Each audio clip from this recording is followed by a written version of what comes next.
Do you think, Art, that the last 3 to 4 years of the rates that let's say somebody like myself locked in a lower rate, and we're thinking, that has kind of set a precedent that we're not moving as often, right? We're saying, hey, we're not going to give up our rate.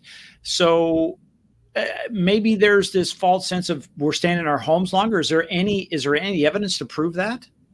Or are we I still don't know. moving every 5 to 7 years? Well, yeah, I mean, I've talked about that before. Certainly, particularly in the state of California, most mortgages really do only last about 5, 7, maybe 10 years at the most.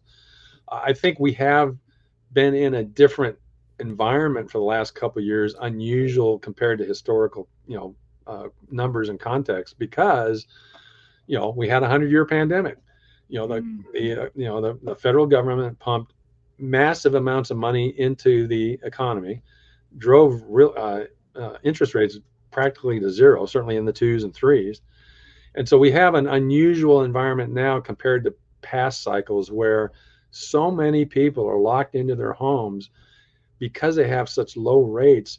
They don't want to sell and move because they're afraid of what they're going to have to deal with in terms of higher rates. That's unusual. We've never seen that phenomenon to this degree that I can remember in 40 plus years.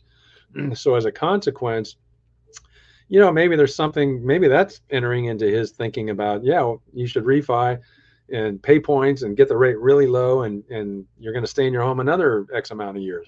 Eventually things are going to change on that. If rates come down any more, I would say if we can get another 1% improvement, if we can get under 5, I think things are really going to start to happen. I think we're going to start to see people looking to move, put their house on the market.